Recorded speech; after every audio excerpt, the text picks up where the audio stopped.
आज पवित्र दिन की बधाई हो बहुत बहुत।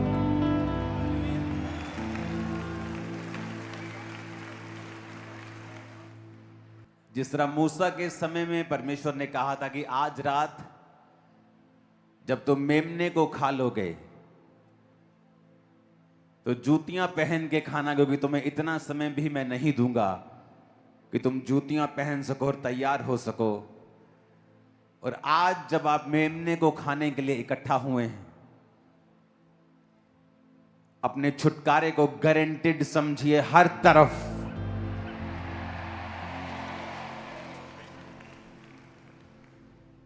हर तरफ,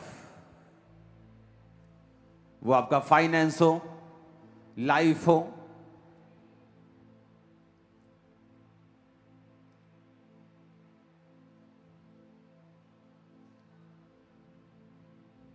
आज इस पवित्र थर्सडे,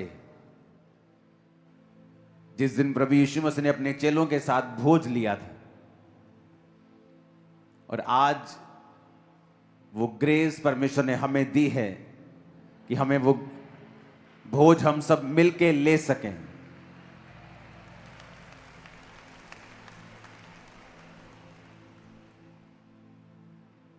अपने चेलों के साथ परमेश्वर का भोज लेना। और यीशु कहते हैं कि मेरी बड़ी इच्छा थी कि यह भोज मैं तुम्हारे साथ लूं। दर्शाता है कि उसका जो सेवकाई थी और सैक्रिफाइस था, वो सिर्फ एक फॉर्मेलिटी या एक रीत या एक सिर्फ भविष्यवाणी को पूरा करने सिंपल नहीं था।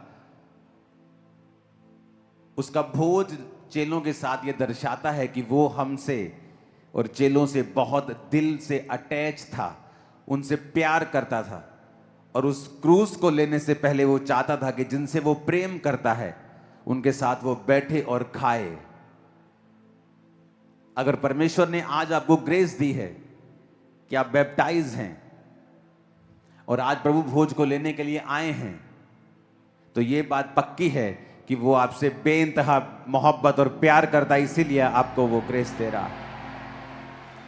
इसलिए उसने कहा था अपने चेलों को कि मैं चाहता हूं कि ये भोज मैं तुम्हारे साथ लूं। उन चेलों में पतरस भी था, जिसने थोड़े घंटे के अंदर उसका इनकार करना था। यहूदा इस्करियोती भी उन्हीं चेलों के अंदर था, और थोमा भी उन्हीं चेलों के अंदर था जो बाद में यह कहता था कि मुझे यकीन नहीं कि यीशु मसीह जी उठे। यानी जीसस क्राइस्ट जिस समय उनके साथ भोज ले रहे थे, यीशु मसीह को उनकी वास्तविकता मालूम थी। पर वचन कहता है उसका जो प्रेम है वो अनकंडीशनल है। जब आप पापी ही थे, उसने आपसे प्रेम किया और अपने पास आपको बुलाया। और अभी भी आप में कई कमियां होंगी, लेकिन उसका प्रेम आपके लिए अनकंडीशनल है। और आप भी उसी के भोज में शामिल हैं जो चेलों के साथ परमेश्वर ने लिया था। आज आप वही भोज को लेने जा रहे हैं। आप में से बहुत से पतरस होंगे, आज बहुत से थोमा बैठे होंगे, हम में से भी बहुत से लोग होंगे, लेकिन परमेश्वर ने जो प्रेम हमसे किया है वो परफेक्ट वर्जन्स के साथ नहीं बैठे थे, अपने चेलों के परफेक्शन में नहीं बैठे थे, वो अपने चेलों की कमियों के साथ उनके साथ बैठे थे। वो उसका प्रेम दर्शाता है। आज जब परमेश्वर का भोज आप ले रहे हैं, आज दो तरह के मैसेज हम सुनेंगे। एक मैसेज कि आज वो प्रभु भोज वो क्या है, हमने क्यों लेना है।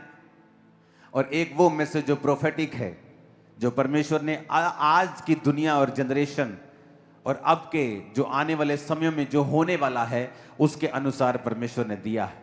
एक मैसेज जो मैं आपको देना चाहता हूं,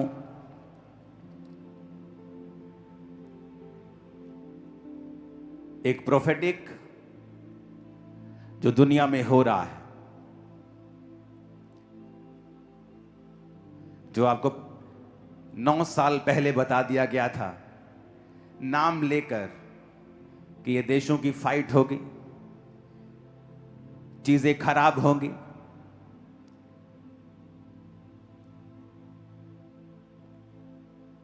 और बहुत से लोगों का जोर लगा है कि ईरान के पास परमाणु बम ना हो, लेकिन फ्यूचर में जो मैं जानता हूं, प्रभु ने मुझे दिखाया है, वो उसको हासिल कर लेंगे। और ये डेंजरस होगा। मैंने आपको बताया था दिन अंधेरे हैं, आने वाले समयों में अंधेरा और बढ़ेगा। अभी तो एक छोटा सा युद्ध हुआ है जो पहले से आपको क्लियरली बताया गया था, और सब तरफ महंगाई है। भारत इतना इफेक्ट नहीं दिख रहा जितना इफेक्ट दूसरे देशों में दिख रहा है। वर्क फ्रॉम होम शुरू हो चुके हैं, डीजल के रेट दुगने हो चुके हैं। जब डीजल का रेट बढ़ता है तो खाने की सप्लाई से लेके हर चीज का रेट बढ़ता है। आने वाले समयों में जो फॉरेनर्स हैं वो इतना इकोनॉमिक प्रेशर के नीचे होंगे कि फ्यूचर में जो सरकारें हैं फॉरेन, खासकर जो फॉरेनर्स हैं और खासकर जो गोरे लोग हैं, उनकी सरकारों को एक स्पेशल लोन अपने लोगों को देना पड़ेगा फ्यूचर में। नहीं तो जो लोग हैं, जो मैं देख रहा हूं, फ्यूचर में सरवाइव नहीं कर पाएंगे। वो ग्रोसरीज नहीं खरीद पाएंगे, रेंट पे नहीं कर पाएंगे।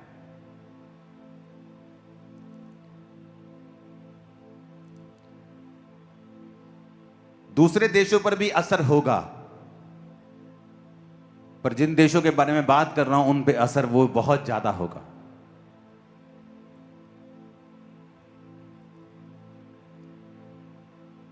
पुराने समय में अकाल पड़ते थे, वो अलग होते थे। आज अकाल नहीं पड़ सकते। क्यों? अगर बारिश का पानी नहीं है तो जमीन से पानी निकाल लेते हैं लोग। लेकिन आज यही अकाल है, ये परिस्थितियां ही अकाल के जैसी चीजों को पैदा कर रही हैं। और सरकारों को स्पेशल लोन अपनी पब्लिक को देने होंगे, क्योंकि वो देख रही हैं वो सरवाइव नहीं कर पाएंगे।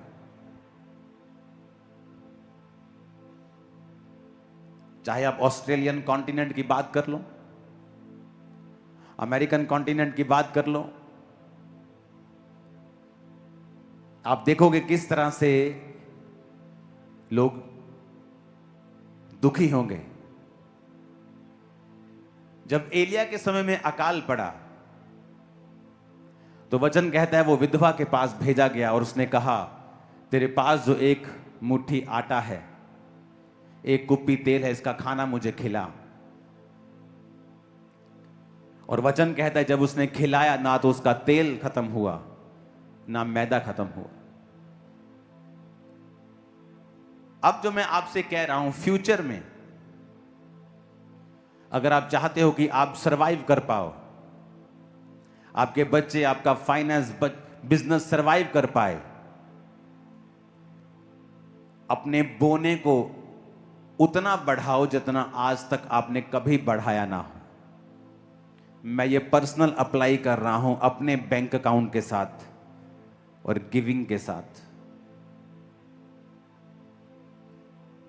क्योंकि और कोई इसका हल नहीं है। जितने घर, जितने जेब, फाइनेंसेस गॉस्पल के साथ जुड़े हुए होंगे, उन पर इन मंदियों का कोई असर नहीं होगा। मैं आपको बता रहा हूं, और उन पर कोई असर नहीं होगा।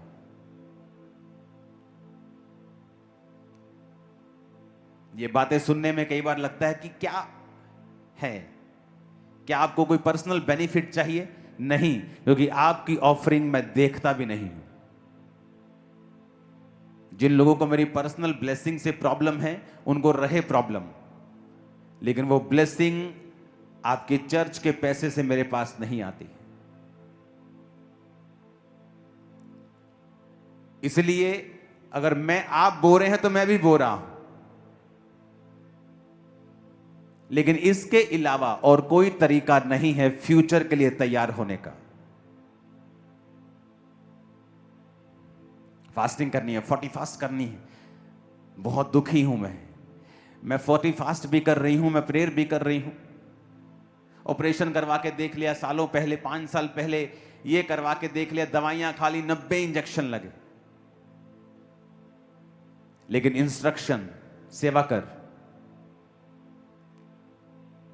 क्योंकि जो परमेश्वर की इंस्ट्रक्शन होती है वो बड़ी डिफरेंट होती है।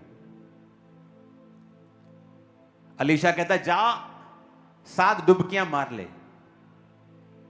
वो नाराज हो गया, कहता मैंने तो ये स्टोरी सुनी है कि मैन ऑफ गॉड बाहर आके हाथ रखेंगे सिर के ऊपर, पर ये तो मिले भी नहीं, हेलो हाय भी नहीं की, चाय का कप नहीं पूछा, अंदर से भी खुद भी नहीं आए, किसी को भेज दिया। रास्ते में गुस्सा करके जा रहा है। उसका नौकर समझदार था, कहता अगर कोई तुझे वो बड़ी कठिन बात कहता तू ना करता। तो उसने कहा ही क्या है, 7 डुबकियां मारनी है, मार लेते हैं, क्या जाता है। और 7 डुबकी जब 7वीं लगी तो बच्चे के जैसा शरीर हो गया। वापिस आया, भागा, ये भेंट ले ले, ये ले ले। उसने कहा नहीं।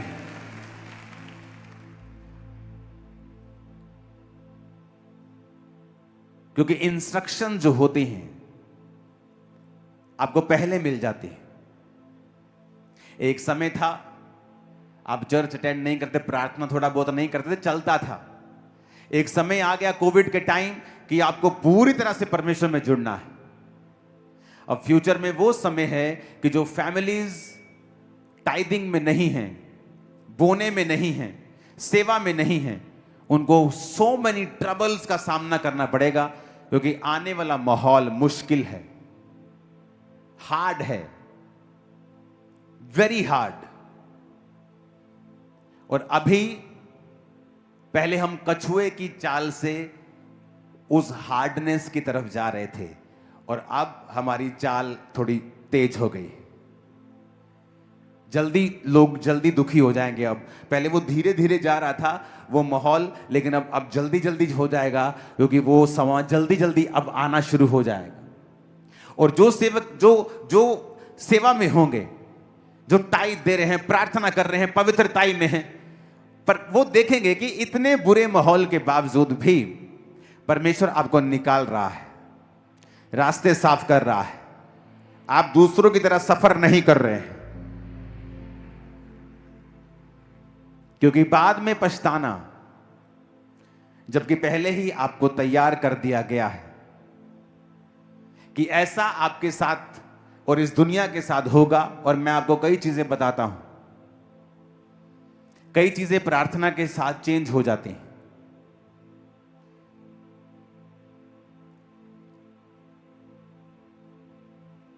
कई चीजें, जिस तरह 15 साल की उम्र का बढ़ना, हिजकिया को अगर आप पढ़ते हैं,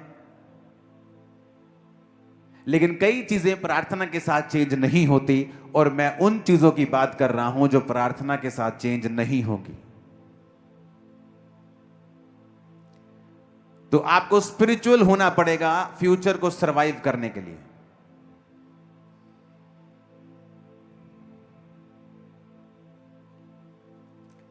फूड बहुत बड़ी प्रॉब्लम होगी।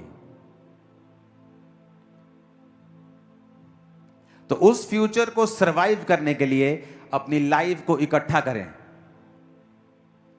अपनी स्पिरिचुअल लाइफ को सही करें। क्योंकि दुनिया बहुत तेजी के साथ जा रही है। अब ये फास्ट है। अब ऐसे चीजें बदल जाएंगी, सेकंड्स, मिनट्स। सडनली एक घटना होगी और उसके बाद तो पूरी तरह से बदल जाएंगी।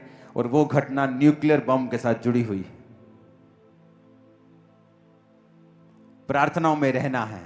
सब बोलो आमीन। आज के वचन के लिए अपने हाथों को उठाओ और एक वचन की लिस्ट को मैं कहता हूं आप पढ़ें और आप उसे नोट करें और उन सभी वचनों को आप घर जाकर पढ़ेंगे। उन वचनों को हम पढ़ेंगे और उनकी लिस्ट को हम नोट करेंगे। अध्याय 29, 38 से लेकर 42 आयत तक, गिनती की पुस्तक 28 बाब 3 से 8 तक, इब्रानियों की पुस्तक 10 बाब उसका 10 आयत, निर्गमन 12 अध्याय 1 से 14 तक, लूका 22 की 15, निर्गमन 12 की 46, यूहन्ना 19 की 36, उत्पत्ति 22 अध्याय 1 से 14 तक, उत्पत्ति 22 अध्याय उसकी 2 आयत, मत्ती 3 अध्याय उसकी 17वां आयत, यूहन्ना उसका 6वां अध्याय 55 से 56 आयत तक, मत्ती उसका 5वां अध्याय 17 आयत, लूका 22 की 15, यूहन्ना 10 की 18 और यशाया 53 अध्याय 4 से 7 और 10 आयत तक। एक बार फिर से बोल दो ताकि सब नोट कर लें। निर्गमन 29 उसका 38 से 42 तक, गिनती उसकी 28 से 3 से 8 तक, इब्रानियों उसका 10 अध्याय 10वीं आयत, निर्गमन 12 अध्याय 1 से 14 तक, लूका 22 अध्याय उसकी 15वीं आयत, निर्गमन 12 अध्याय 46 आयत, यूहन्ना 19 की 36, उत्पत्ति 22 1 से 14 तक, उत्पत्ति 22 उसका 2 आयत, मत्ती 3 अध्याय उसकी 17 आयत, यूहन्ना 6वां अध्याय 55 से 56 आयत तक, मत्ती 5 और उसकी 17 आयत, लूका 22 की 15, यूहन्ना 10 की 18 और यशाया 53 4 से 7 और 10 आयत तक। सब कहो आमीन।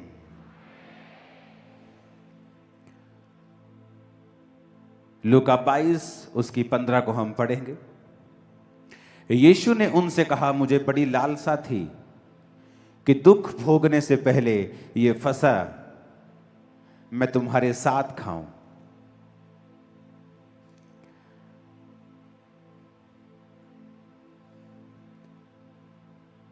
निर्गमन 29 उसकी 38 से 42 आयत को हम पढ़ेंगे। इसमें लिखा है, पुराने नियम में परमेश्वर ने एक वचन दिया था कि जो वेदी पर तुझे नित्य चढ़ाना होगा वो ये है, प्रतिदिन एक एक वर्ष के 2 भेड़ के बच्चे, एक के भेड़ के बच्चे को भोर के समय और दूसरे को गोधूली के समय चढ़ाना। पहले भेड़ के बच्चे को संगहीन की चौथाई कूट के निकाले हुए तेल से सना हुआ एपा का 10वां भाग मैदे के साथ और अर्ध के लिए हीन की चौथाई दाख मधु के साथ चढ़ाना। तो पुराने नियम में परमेश्वर ने कहा था जब तुम भेड़ के बच्चे को चढ़ाना तो उसको मैदे के साथ चढ़ाना और दाख मधु या दाख रस आप बोल सकते हैं उसके साथ चढ़ाना। तो वचन कहता है कि जीसस क्राइस्ट जब चेलों के साथ बैठे थे तो क्या दिया था चेलों को? रोटी यानी मैदा, प्याला यानी दाखरस, और भेड़ परमेश्वर खुद थे। वचन कहता है कि जब परमेश्वर ने कहा कि मैं भविष्यद्वक्ताओं की पुस्तक को लोप करने नहीं आया। अगर आपको आज का वचन समझना है तो आपको इसे घर जाकर इनकी आयतें भी पढ़नी होंगी। यीशु मसीह ने कहा था मत्ती 5:17 में, ये ना समझ में व्यवस्था या भविष्यद्वक्ताओं की पुस्तकों को लोप करने आया हूं, मैं वरन इनको पूरा करने आया हूं। तो एक भेड़ को जब चढ़ाना है तो मैदे के साथ और दाखरस के साथ, और इसीलिए जीसस क्राइस्ट ने उस मेज के ऊपर, वो भेड़ खुद था और मैदा लिया और दाखरस लिया और लिखा, एक ही बार सबके लिए अपने आप को कुर्बान कर दिया। सब बोलो आमीन। और इसलिए जीसस ने कहा था, ये लो मेरा लहू, ये दाखरस लो, ये मेरा लहू है, ये लो रोटी, ये मेरा शरीर है जो तुम्हारे लिए तोड़ा जाता है। अगर आप पुराने नियम में देखें तो परमेश्वर ने एक एक वचन को पूरा किया, बल्कि उसे ओवरलुक नहीं किया, उसे मिटाया नहीं, वरन उसे पूरा किया। वचन कहता है कि जब अब्राहम को परमेश्वर ने कहा, जाओ और अपने बेटे को कुर्बान होने के लिए चढ़ा दे, तो वचन कहता है कि अब्राहम, उत्पत्ति 22 उसकी 6 आयत को हम पढ़ेंगे। लिखा, अब्राहम ने होम बलि की लकड़ी ले अपने पुत्र इसहाक पर लाद दी। आप देखेंगे ना अगर बाइबल, आपकी आंखें खुल जाएंगी कि आदम और हवा से परमेश्वर यीशु मसीह की कुर्बानी का जिक्र करता आया है। आज आप दुनिया को देखो, ऐसी बीमारियां, ऐसे डिप्रेशन मिलेंगे जो पहले कभी नहीं थे, क्योंकि पाप में हम आगे बढ़ गए हैं। पाप करने के लिए कहीं जाने की जरूरत नहीं, आपका मोबाइल बड़े से बड़ा पाप आपको करवा सकता है। और जब आदम और हवा ने पाप किया तो परमेश्वर ने चमड़े के अंग रखे बनाकर, उनके अंगों के ऊपर लपेट कर उनके नंगेपन को दूर किया। वो चमड़ा कहां से आया? क्योंकि एक भेड़ कुर्बान की गई थी। यहां पर उसने कहा, अब्राहम अपने बेटे को मेरे लिए कुर्बान कर, जिससे तू बहुत प्यार करता है। और लिखा कि अब्राहम ने होम बलि की लकड़ी अपने पुत्र इसहाक पर लाद दी। क्यों लादी उसने लकड़ी इसहाक के ऊपर? गधे के साथ क्यों नहीं चला गया वो? क्योंकि जब उसने इसहाक के ऊपर लकड़ी को लादा तो ये एक भविष्यवाणी थी कि यीशु मसीह के ऊपर भी लकड़ी को लादा जाएगा। जिस तरह इब्राहिम का बेटा इसहाक कुर्बान होने जा रहा है, बाप का बेटा कुर्बान होने के लिए जाएगा।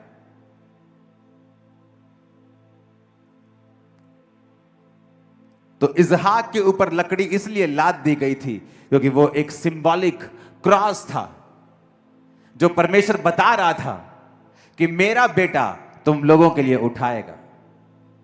ऊंची आवाज में को हालेलुया।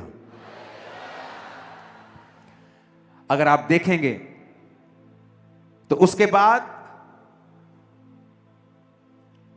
जब भेड़ नहीं थी तो उसके पुत्र ने पूछा कि भेड़ कहां है? लकड़ी तो मेरे पे लाद दी, छुरी ले ली, आग ले ली है, पर भेड़ कहां है?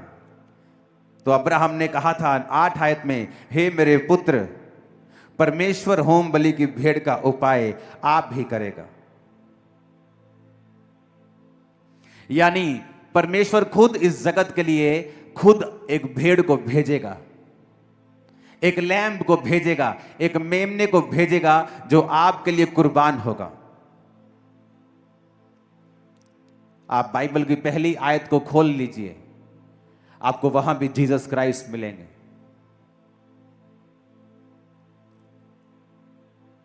जहां पर गॉड का जिक्र है वो प्लूरल फॉर्म में है, यानी वहां सिर्फ यहोवा परमेश्वर ही नहीं, वहां प्रभु यीशु भी थे और पवित्र आत्मा भी थी। जब परमेश्वर ने कहा उजाला हो जाए, तो जीसस क्राइस्ट वो वर्ड थे जिसके कारण वो उजाला हुआ। और यूहन्ना में लिखा गया है कि वचन के बिना कुछ भी पैदा नहीं हुआ। और जब आदम बनाया, फिर जीसस क्राइस्ट अपीयर हुए और उनको कुर्बान किया गया, और उस भेड़ के कपड़े आदम और हवा को पहना दिए गए। अब्राहम के समय में परमेश्वर ने कहा, इसको कुर्बान कर, जिससे तू प्यार करता है। जिस तरह बाप अपने परमेश्वर से, अपने परमेश्वर के जो अपने पुत्र से, यीशु मसीह से प्यार करता है, और लिखा जब वो कुर्बान करने के लिए जा रहा था तो इसहाक पर लकड़ी को लाद दिया, जिस तरह पिता ने जीसस क्राइस्ट के ऊपर क्रॉस को लादा।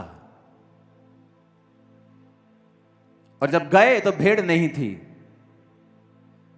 जब वो उसको कुर्बान करने लगा तो आवाज आई, अब्राहम, अब मैं जान गया हूं कि तू मुझसे प्यार करता है। मैं देख रहा था कि या तू अपने एक लौते को चढ़ाएगा, क्योंकि मैं इस जगत से प्यार करता हूं और क्योंकि मैं अपने एक लौते को पूरे जगत के लिए चढ़ा दूंगा। और वचन कहता है जब उसने रोका तो उसने देखा दूर। अब्राहम ने आंखें उठाई और क्या देखा? सीधा हम 13 आयत को पढ़ेंगे।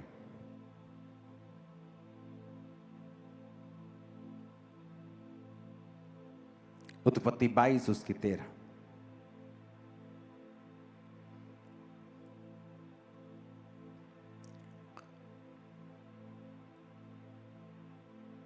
तब अब्राहम ने आंखें उठाई और क्या देखा कि उसके पीछे एक मेढ़ा अपने सींगों से एक झाड़ी में फंसा हुआ, एक झाड़ियों में फंसा हुआ, जो कंटीली झाड़ियां होती हैं। यह भी एक प्रोफेसी थी कि वो मेमना झाड़ियों में फंसेगा और सिर पर कांटों के ताज को डालेगा। अगर आप बाइबल को पढ़ेंगे ना, आपकी आंखें खुल जाएंगी। एवरीवेयर ये जीसस के बारे में बता रही।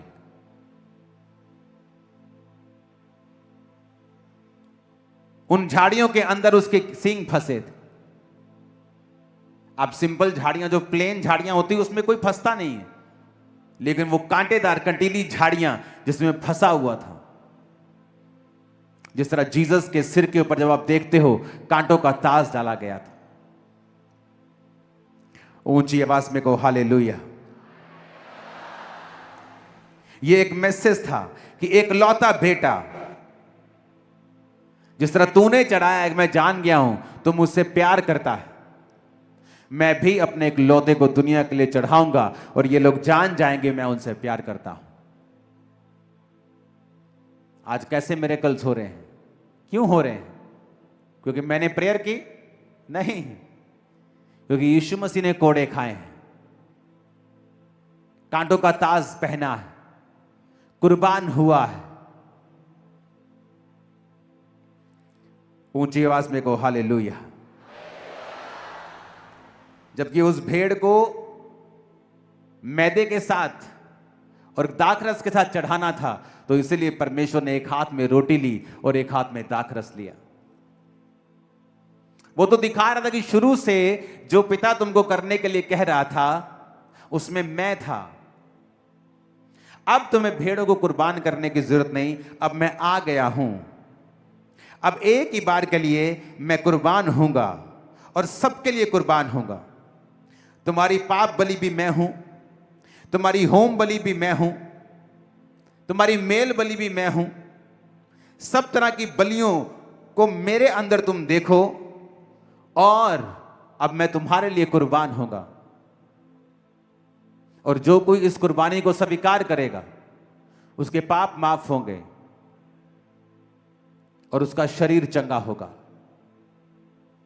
और पाप सबसे बड़ी बीमारी है इस दुनिया की राइट नाउ, पहले भी थी। ऊंची आवाज में कहो हालेलुया। अगर आप बाइबल को पढ़ेंगे, निर्गमन 12 उसकी 1 से 14 आयत को, तो परमेश्वर ने उसमें भी जब इजरायलियों को छुड़ाना था तो कहा था, तुम जब भेड़ को खाओगे, मेमने को खाओगे, तो उसी रात मैं तुम्हें आजाद कर दूंगा। निर्गमन 12 उसकी 1 से 13 आयत। फिर यहोवा ने मिस्र देश में मूसा और हारून से कहा, यह महीना तुम लोगों के लिए आरंभ का ठहरे, अर्थात वर्ष का पहला महीना यही ठहरे। अब देखो, जब परमेश्वर ने लैम्ब को कुर्बान करना था तो परमेश्वर ने कहा मैं अब रीसेट कर रहा हूं। यह इतना इंपॉर्टेंट है कि तुम्हारा कैलेंडर ही मैंने चेंज कर दिया है। क्योंकि यहोवा पिता कि दिमाग में दो ही चीजें थी, एक आप और एक यीशु मसीह। और वो सब कुछ करता आया आपके इर्द गिर्द और यीशु मसीह के साथ। यीशु मसीह 2000 साल पहले आए, लेकिन अगर आप बाइबल में पढ़ेंगे वो पहली लाइन से आपको वहां मिलेंगे, पढ़ेंगे उसको। फिर यहोवा ने मिस्र देश में मूसा और हारून से कहा, यह महीना तुम लोगों के लिए आरंभ का ठहरे। Calendar change. अपने पड़ोसी को बोलो कैलेंडर चेंज हो गया। ऊंची आवाज में कहो, बोलो कैलेंडर चेंज, क्योंकि यह बहुत इंपॉर्टेंट एक घटना थी। आमीन। बोलो कैलेंडर चेंज हो गया। पढ़ेंगे आगे। अर्थात वर्ष का पहला महीना यही ठहरे। इज़राइल की सारी मंडली से इस प्रकार कहो, इसी महीने के 10वें दिन को तुम अपने अपने पितरों के घरानों के अनुसार घराने पीछे एक एक मेमना ले रखो। और यदि किसी घराने में एक मेमने के खाने के लिए मनुष्य कम हो, तो वह अपने सबसे निकट रहने वाले पड़ोसी के साथ प्राणियों की गिनती के अनुसार एक मेमना ले रखें। और तुम हर एक के खाने के अनुसार मेमने का हिसाब करना। तुम्हारा मेमना निर्दोष और 1 वर्ष का नर हो, और उसे चाहे भेड़ों में से लेना चाहे बकरियों में से, और इस महीने के 14वें दिन तक उसे रख छोड़ना। और उस दिन गोधूली के उसने कहा तुम्हारा मेमना निर्दोष हो। और वचन कहता है कि जीसस क्राइस्ट निष्कलंक मेमना था परमेश्वर का। और जहां जहां यीशु मसीह का जिक्र आएगा वहां आपको छुटकारा दिखेगा, आस दिखेगी, अंधे को आंखें दिखेंगी। और परमेश्वर ने कहा, आगे पढ़ेंगे, तब वे उसके लहू में से कुछ लेकर जिन घरों में मेमने को खाएंगे उनके द्वार के दोनों अलंगों और चौखट के सिर पर लगाएं। और वे उसके सिर्फ उसे कुर्बान ही नहीं करना है, उसके लहू को अप्लाई करना है। सिर्फ कुर्बान नहीं करना कि गला काटा खत्म। कहता उसका लहू लेना है और अपने द्वारों के ऊपर लगाना है। कि जीसस की कुर्बानी को सिर्फ देखना ही नहीं है, उसे पर्सनलाइज करना है। उसके लहू को अपने जीवन पे लगाना है, स्वीकार करना है, अपने पापों की क्षमा को मांगना है। हां। और वे उसके मांस को उसी रात आग में भूंजकर अखमीरी रोटी और कड़वे साग पात के साथ खाएं। कड़वे साग पात के साथ खाना है। वो सताव कड़वा साग पात है। जब तुम यीशु को मानते हो, वो बाप जब गाली देता है वो कड़वा साग पात है। जब सरपंच बोलता है, भैन जी ਵਿਆਹ ਤੇ नहीं होना, ਅਸੀਂ ਭਾਂਡੇ ਵੱਖਰੇ कर देने, तो भांडे भी नहीं मिलने, ये कड़वा साग पात है। अगर जीसस को खाना है तो कड़वे साग पात के साथ खाना। अगर कड़वे साग पात के साथ नहीं खाओगे तो तुमने वचन तोड़ा है ना जी। ਅਸੀਂ ਤਾਂ ਬਹੁਤ ਚਲਾਕ ਆ, ਸਾਡੇ ਤਾਂ ਪਿੰਡ 'ਚ ਪਤਾ ਹੀ ਨਹੀਂ ਲੱਗਦਾ ਅਸੀਂ ਯਿਸੂ ਨੂੰ ਮੰਨਦੇ ਆ। ਅਸੀਂ ਵਿਰੋਧ ਨਹੀਂ ਹੋਣ ਦੇਈਦਾ ਆਪਣਾ। ਅਸੀਂ ਦੱਸਦੇ ਹੀ ਵਾਂਡੇ ਚੱਲੇ ਆ, ਅਸੀਂ ਤਾਂ ਮਾਸੀ ਕੋ ਚੱਲੇ, ਭੂਆ ਕੋ ਚੱਲੇ ਆ। ਅਸੀਂ ਹਿਸਾਬ ਨਾਲ ਚੱਲੀਦਾ, ਦਿਮਾਗ ਬਹੁਤ ਆ ਸਾਡੇ 'ਚ। और परमेश्वर ने कहा, जब तुम मेमने को खाना तो कड़वा साग पात लेकर खाना, आग में भूज कर खाना। और लिखा उसकी हड्डी ना तोड़ना। अगर आप इसकी 46 आयत को जाएंगे तो कहता बलि पशु की कोई हड्डी मत तोड़ना। और अगर आप देखेंगे तो जीसस क्राइस्ट की कोई भी हड्डी तोड़ी नहीं गई थी। आपको पता, जब क्रूस पे चढ़ाते थे तो वो व्यक्ति मर गया है कि नहीं, हमेशा उसके पैर की हड्डी को तोड़कर चेक किया जाता था। और जब भी चेक करते थे कि हड्डी मर गया बंदा कि नहीं, हड्डी तोड़ते थे पटक। अगर तो आवाज आई तो इसका मतलब अभी जिंदा है। तो जब जीसस क्राइस्ट को चेक करने लगे कि मर गया कि नहीं, उसकी हड्डी नहीं तोड़ी गई, उसके नेजे के, उसके पसली के अंदर एक भाला मारकर लहू और पानी को बाहर निकाला गया था। और यह भी प्रोफेसी थी कि बलि पशु की कोई भी हड्डी ना तोड़ना। और जब जीसस की हड्डी नहीं टूटी, वहां तोड़ सकते थे, कोई रूल थोड़ी था, पर यह साबित करता है एक अन्य जाति के हाथों भविष्यवाणी पूरी करवाना कि मेरे बाप, मेरे परमेश्वर के पास इस पृथ्वी का पूरा अधिकार है, वो अन्य जातियों को भी अपने अधिकार में रखता है। हड्डी नहीं टूटी, कहता बलि पशु की कोई भी हड्डी ना तोड़ना।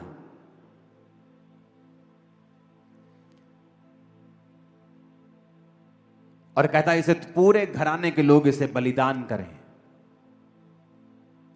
और सब मिलके इसे खाएं। ऊंची आवाज में कहो हालेलुया।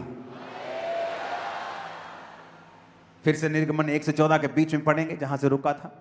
उसको सिर, पैर और अंतड़ियों समेत आग में भूंजकर खाना, कच्चा या जल में कुछ भी पकाकर न खाना, और उसमें से कुछ भी सवेरे तक न रहने देना, और यदि कुछ सवेरे तक रह भी जाए तो उसे आग में जला देना। और उसके खाने की यह विधि है, कमर बांधे, पांव में जूती पहने और हाथ में लाठी लिए हुए उसे फुर्ती से खाना, वह तो यहोवा का पर्व होगा। आमीन। कमर बांधे, क्योंकि जहां जीसस क्राइस्ट को आप इज्जत देंगे, उसके वचन को पूरा करेंगे, परमेश्वर कहता वो रात तुम्हारे छुटकारे की रात होगी। कड़वा साग पात भूलना मत, जो यीशु के लिए सहना है उसे सहो, क्योंकि छुटकारा उसी के बाद आता है। वो जो शर्मिंदगी थी ना राजे की, वो शर्मिंदगी से आजादी उसी के बाद आती है। वो बीमारी की शर्मिंदगी हो, गरीबी की हो, शराबों की हो, कहता जब तू जीसस को खाएगा कड़वे साग पात के साथ। क्यों कहेगा परमेश्वर कड़वे साग पात के साथ खाना है? क्योंकि बाइबल में लिखा अगर तुम धर्मी जीवन व्यतीत करना चाहते हो तो सताए जाओगे, लोग तुम्हें बुरा कहेंगे, तुम्हारा नाम काट देंगे। धन्य हो तुम कि स्वर्ग में तुम्हारे लिए एक बड़ा प्रतिफल है। ऊंची आवाज में कहो आमीन। आप देख लो, जीसस ने तो मैसेज दिया है शुरू से लेके एंड तक।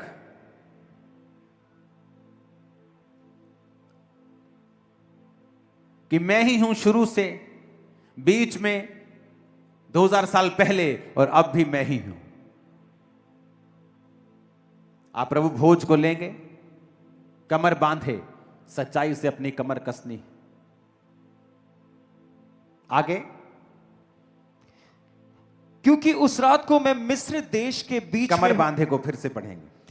उसे खाने की यह विधि है, कमर बांधे, पांव में जूती पहने, मेल की तैयारी के, गॉस्पल के जूते।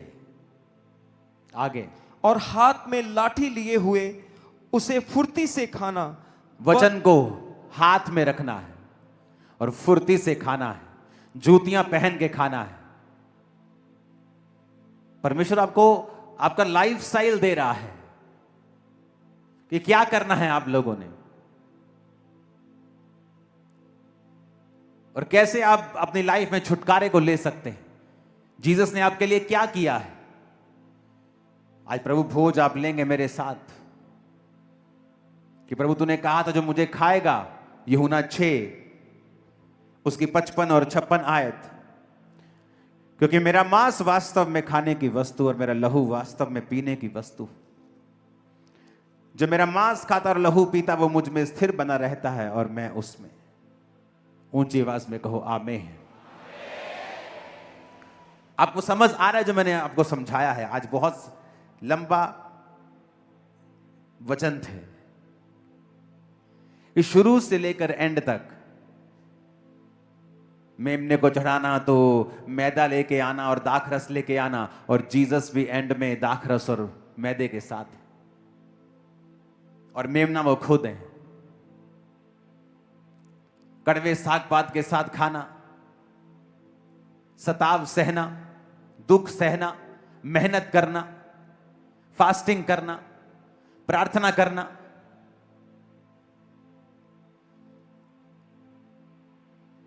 इसहाक के ऊपर लकड़ी को लादना, क्रॉस को लादना,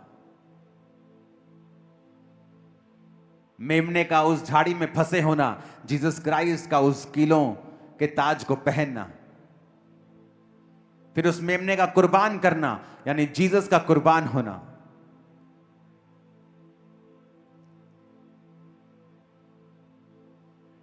खुदावंद आपके संग हो और आपके परिवार के संग हो।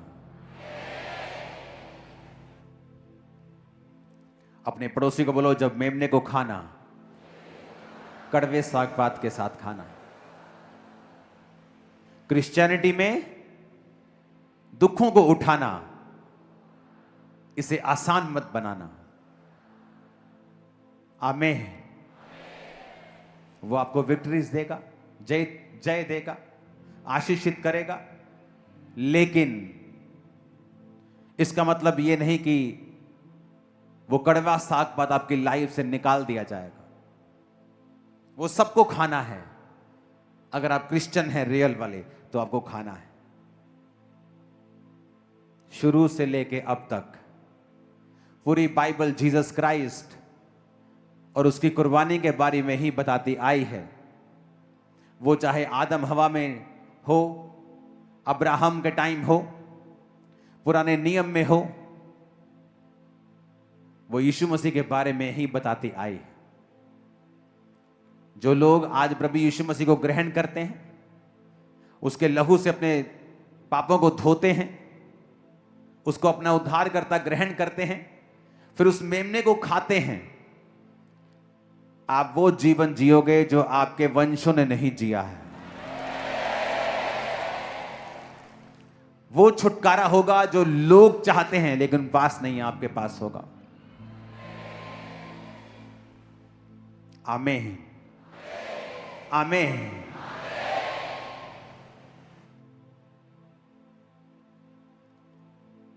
आज जो लोग पहली बार आए हैं, वो अपने हाथ उठाएंगे और बाकी भी हमारे साथ प्रार्थना करेंगे।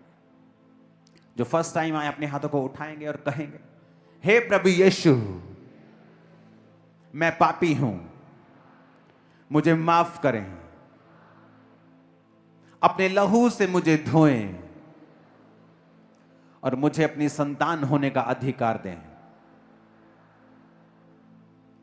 मैं विश्वास करता हूं आप मेरे लिए मारे गए, गाड़े गए और तीसरे दिन मुर्दों में से जी उठे।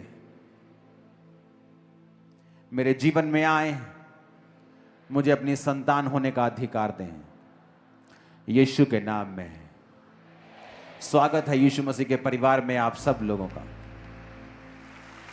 प्रार्थना आमीन होने के बाद आप लोग आगे आएंगे जो पहली बार आए हैं, क्योंकि ये वो संस्था नहीं जो धर्म बदलती है। यहां जीवन बदला जाता है। यहां प्रभु यीशु मसीह हमारा सिर है और हम उसके शरीर के अलग अलग अंग हैं। तो ये परिवार है, ये देह है। यीशु मसीह के देह में, उसके परिवार में, जहां का प्रेसिडेंट, जहां का प्रधान प्रभु यीशु है, मैं आप सबका स्वागत करता हूं। जो लोग प्रभु को अपना जीवन दे चुके हैं वो आगे आएंगे, प्रार्थना करेंगे एंड में, और एक एक छोटा छोटा गिफ्ट आपको दिया जाएगा। प्रार्थना पत्र, कैसे प्रार्थना करनी है गाइड करेगी टीम आपको। अपने हाथों को उठाओ और सब जन खड़े हो जाओ।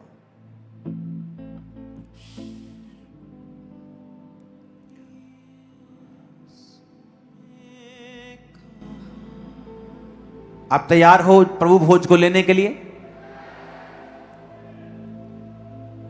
कल के लिए भी एक्साइटेड हो कि नहीं? कल के लिए काफी चीजें हैं, सॉन्ग्स प्ले। तो कल एक स्पेशल डे होगा, very beautiful day and night.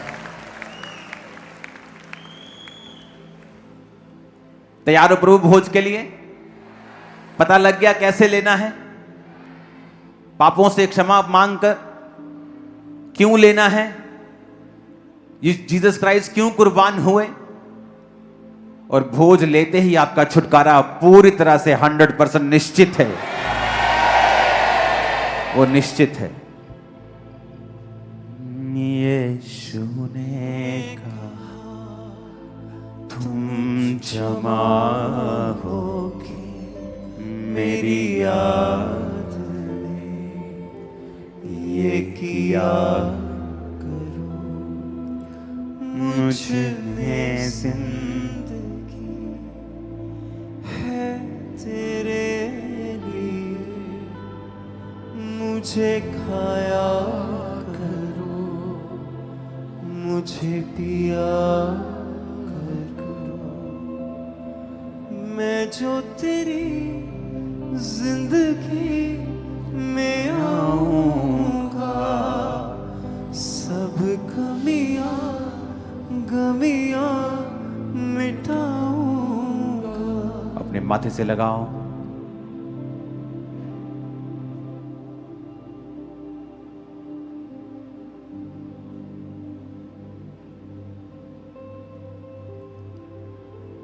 प्रभु यीशु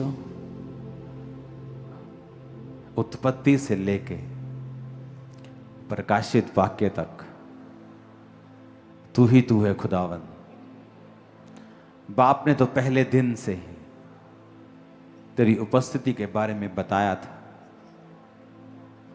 समय समय के ऊपर सिंबॉलिकली भी तेरे बारे में बताया था कि समय आएगा जब मैं अपने इकलौते को भेजूंगा।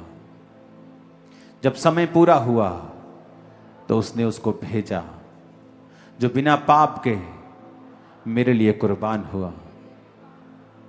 प्रभु यीशु, आपने उस रात रोटी को लिया, तोड़ा और कहा, यह मेरा शरीर है जो तुम्हारे लिए दिया जाता है। पिता, इस रोटी को, इस शरीर को मैं डरता और कांपता, गुनाहों की माफी मांगता, दोबारा ना दोहराने का वायदा करते हुए मैं उसे लेता हूं। सब उसे लो।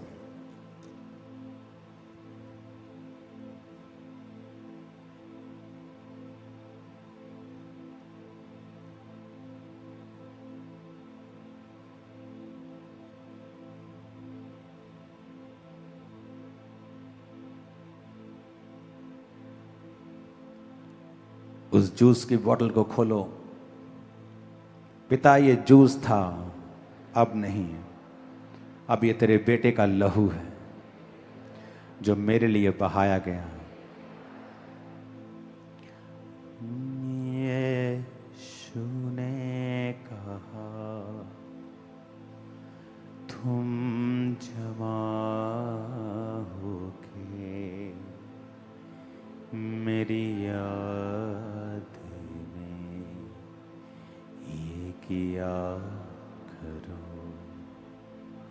मुझे में जिंदगी। उस लहू को कहो, ये मेरे लिए बहा। मैं अपने गुनाहों के लिए क्षमा मांगता हुआ, और जितने भी गुनाह अपने संगी भाइयों के जीवन मेरे से हुए, उसकी क्षमा मांगते हुए, सब विश्वासी याद रखो, अगर आप अपनी आशीष को किसी विश्वासी को शर्मिंदा करने के लिए इस्तेमाल करते हैं तो आप यीशु मसीह के देह के अपराधी हैं और आप बीमार होंगे। कहो, परमेश्वर, मैं इस लहू को लेता हूं, सबको माफ करके। सब उसे लेंगे।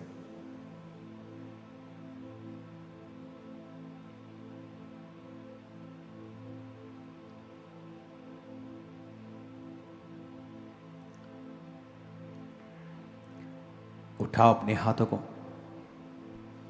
इस प्रभु भोज की बोतल्स को दोबारा हम यूज नहीं करते हैं प्रभु भोज के लिए, लेकिन आप इसे वापस दे के जाएंगे। अगर लेके जाना है तो इसे संभालेंगे, नहीं तो आप दे जाएं, ये बेटर है आपके लिए। Thank you Jesus.